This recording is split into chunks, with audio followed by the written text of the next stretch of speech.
ओम गण श्री महागणेशाय नमः। राधे राधे दोस्तों, कैसे हैं आप सब। दोस्तों, पवित्र सावन का माह जल्द ही समाप्त होने वाला है।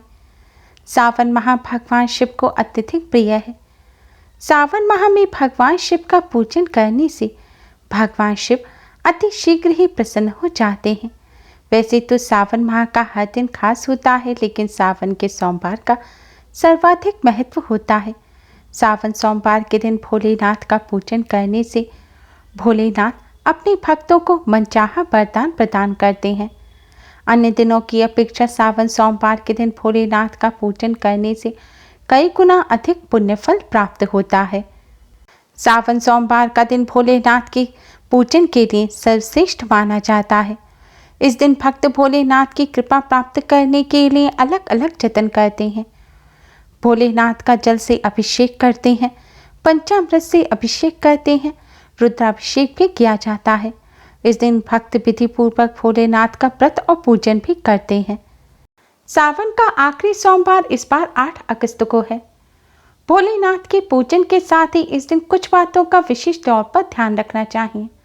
इस दिन अगर कुछ छोटी सी गलतियां कर दी जाएं, तो पूरे सावन माह के व्रत और पूजन का फल प्राप्त नहीं होता और भोलेनाथ भी नाराज हो जाते हैं।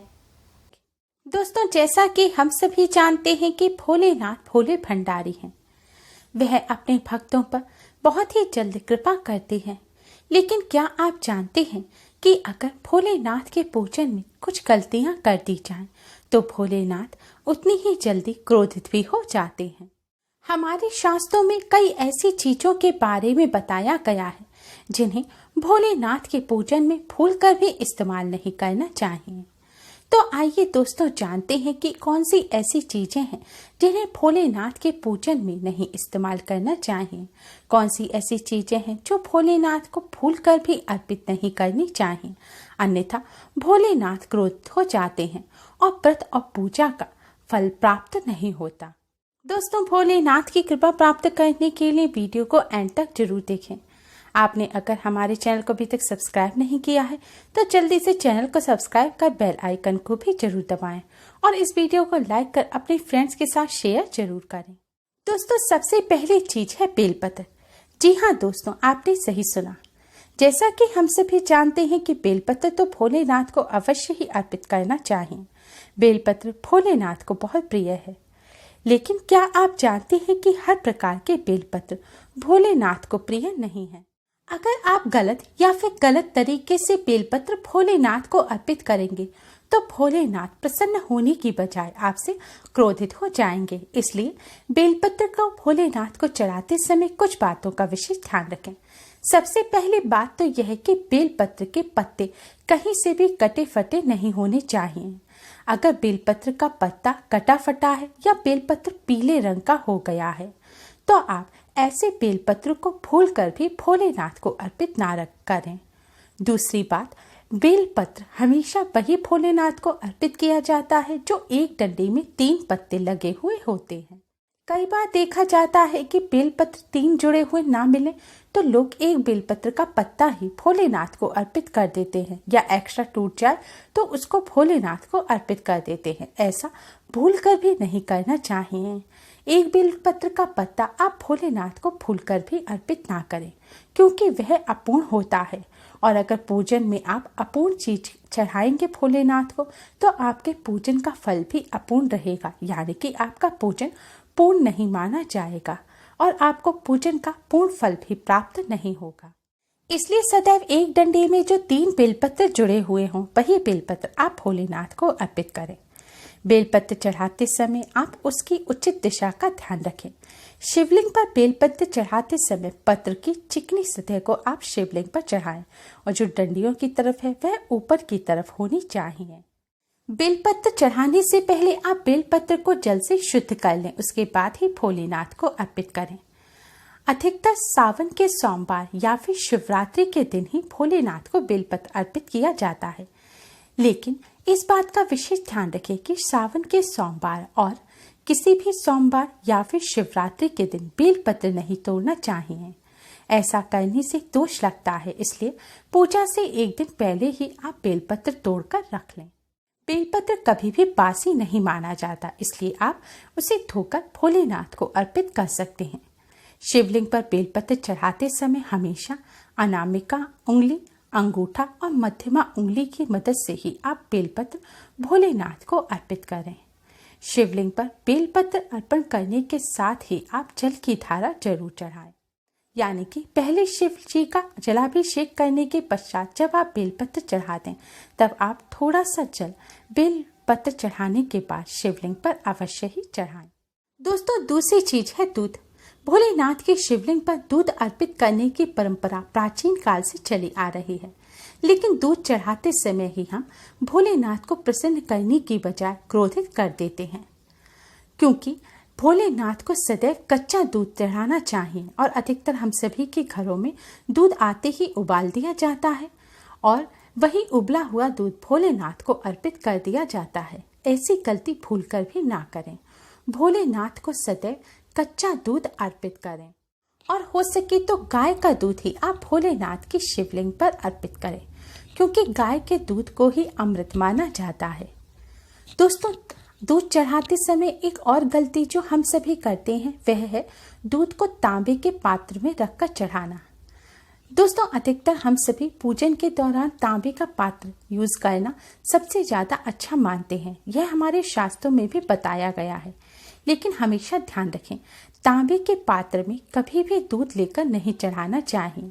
मान्यताओं के अनुसार तांबे के पात्र में दूध जहर हो जाता है और तांबे के पात्र से चढ़ाया हुआ दूध भोलेनाथ को प्रसन्न करने की बजाय नाराज कर देता है। इसलिए जब भी आप भोलेनाथ पर दूध चढ़ाएं तो आप स्टील या फिर पीतल या फिर चांदी के पात्र का इस्तेमाल करें। अगर प्योर दूध आप पूरा ना चढ़ा सकें तो आप जल में इतना दूध मिलाएं कि जल सफेद रंग का हो जाए, लेकिन ध्यान रखें दूध कच्चा ही होना चाहिए। दोस्तों, हमारे यहाँ सभी पूजन में हल्दी, कुमकुम और चावल का इस्तेमाल किया जाता है। हम सभी के पूजा का जो बॉक्स या टोकरी होती है उसमें चावल, कुमकुम और हल्दी अवश्य ही रखी होती है, लेकिन ये आपको विशेष ध्यान रखना चाहिए कि भोलेनाथ की शिवलिंग पर कभी भी चावल, कुमकुम या फिर हल्दी ना चढ़ाएं। भोलेनाथ की जो शिवलिंग होती है वह भोलेनाथ का बैरागी रूप है और हल्दी, कुमकुम सौभाग्य के प्रतीक होते हैं। इसलिए भोलेनाथ की शिवलिंग पर कभी भी हल्दी, कुमकुम नहीं चढ़ाने चाहिए। और चावल तो चढ़ा सकते हैं, लेकिन चावल चढ़ाते समय भी इस बात का विशेष ध्यान रखें कि चावल टूटे हुए नहीं होने चाहिए।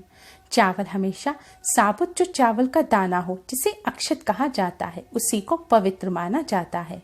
ऐसे चावल ही आप भोलेनाथ की शिवलिंग पर चढ़ा सकते हैं। अगर आप भोलेनाथ की प्रतिमा का पूजन कर रहे हैं, तस्वीर है, मूर्ति है, भगवान शिव जी का परिवार है, तो आप भोलेनाथ को हल्दी, कुमकुम से तिलक कर सकते हैं। हल्दी, कुमकुम केवल शिवलिंग पर नहीं चढ़ाई जाती, क्योंकि वह भोलेनाथ का बैरागी रूप है। तस्वीर और प्रतिमा पर आप हल्दी, कुमकुम चढ़ा सकते हैं। क्योंकि भोलेनाथ का शिवलिंग बैरागी रूप है, इसीलिए शिवलिंग पर कभी भी लाल रंग के पुष्प वगैरह भी नहीं चढ़ाने चाहिए। कोई भी ऐसी चीज जो सौभाग्य के प्रतीक होती है वह भोलेनाथ की शिवलिंग पर भूलकर भी अर्पित ना करें। दोस्तों, भगवान विष्णु जी को शंख अति प्रिय है और एकादशी के दिन खास तौर पर शंख से भगवान विष्णु जी का अभिषेक किया जाता है। लेकिन ध्यान रखें, कभी भी भोलेनाथ के पूजन में शंख का इस्तेमाल ना करें। शंख से कभी भी भोलेनाथ को जल अर्पित ना करें। शास्त्रों के अनुसार भोलेनाथ के पूजन में शंख वर्जित होता है। इसके साथ ही भोलेनाथ को कभी भी नारियल का पानी भी नहीं चढ़ाना चाहिए। भोलेनाथ को आप नारियल अर्पित कर सकते हैं, सूखा नारियल या फिर हरा नारियल भी अर्पित कर सकते हैं, लेकिन नारियल का जो पानी होता है वह कभी भी भोलेनाथ की शिवलिंग पर ना चढ़ाएं। शंख की तरह ही तुलसी जी भी भगवान श्री हरि विष्णु को अत्यधिक प्रिय है। तुलसी के पत्ते के बिना भगवान विष्णु का पूजन अधूरा होता है, लेकिन शास्त्रों के अनुसार भगवान शिव जी का पूजन करते समय आप भूलकर भी तुलसी का पत्ता ना रखें। भगवान शिव जी को कभी भी तुलसी का पत्ता ना चढ़ाएं। अगर आप ऐसा करते हैं तो आपको पूजा का फल प्राप्त नहीं होगा और भोलेनाथ आपसे नाराज हो जाएंगे। इसलिए भोलेनाथ का पूजन करते समय कभी भी तुलसी का पत्ता ना रखें।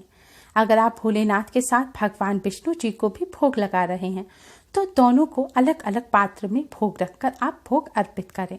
भगवान विष्णु जी का पात्र जो है उसमें आप तुलसी का पत्ता अवश्य रखें, लेकिन जो शिव जी का पात्र है उसमें आप तुलसी का पत्ता भूलकर भी ना रखें, वरना शिव जी आपसे क्रोधित हो जाएंगे।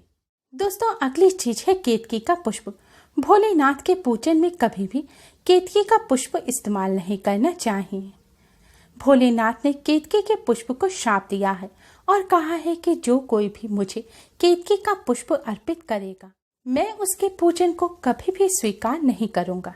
इसलिए सदैव ध्यान रखें, भोलेनाथ के पूजन में केतकी के पुष्प का इस्तेमाल भी ना करें। इसके साथ ही कन्याएं इस बात का विशेष ध्यान रखें कि वह भोलेनाथ की शिवलिंग का स्पर्श ना करें।